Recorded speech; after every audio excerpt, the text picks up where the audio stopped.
రకుల్ ప్రీత్ సింగ్ త్వరలో పెళ్లి చేసుకోబోతున్న సంగతి తెలిసిందే.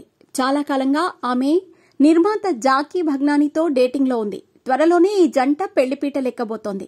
గోవాలో వీరి వివాహానికి ఏర్పాట్లు ముమ్మరంగా జరుగుతున్నాయని వినికిడి. ఇదిలా ఉండగా రకుల్ ప్రీత్ సింగ్, జాకీల వెడ్డింగ్ కార్డ్ ఇప్పుడు సోషల్ మీడియాలో వైరల్ అవుతోంది. దీని డిజైన్ అందరి దృష్టిని ఆకర్షించే విధంగా ఉంది. కార్డుపై రకుల్ అండ్ జాకీ అని ప్రింట్ చేయడాన్ని మనం గమనించవచ్చు. తెలుపు, నీలం రంగుల కలయికలో ఈ వెడ్డింగ్ కార్డుని డిజైన్ చేయటం జరిగింది. గోవాలో రకుల్, జాకీల పెళ్లి జరగబోతున్న సంగతి తెలిసిందే. గోవాలో ప్రత్యేక ఆకర్షణగా నిలిచే బీచ్, కొబ్బరి చెట్లు, వాతావరణాన్ని తలపించే విధంగా కూడా ఈ వెడ్డింగ్ కార్డు ఉందని చెప్పొచ్చు. 3 రోజుల పాటు రకుల్, జాకీల పెళ్లి సంబరాలు జరుగుతాయి. సబ్యసాచి, తరుణ్ తహిలియానీ, మనీష్ మల్హోత్రా వంటి ఫేమస్ డిజైనర్లు తయారు చేసే కాస్ట్యూమ్స్ లో ఈ జంట కనిపించనుంది. గోవాలోనే రకుల్, జాకీల ప్రేమ కథ మొదలైంది కాబట్టి తమ పెళ్లి వేడుకను కూడా ముందుగానే అక్కడ ప్లాన్ చేసుకున్నట్టు తెలుస్తుంది. ఇక రకుల్ సినీ కెరీర్ విషయంలో చాలా అనుమానాలు, ప్రశ్నలు కూడా వ్యక్తమవుతున్నాయి.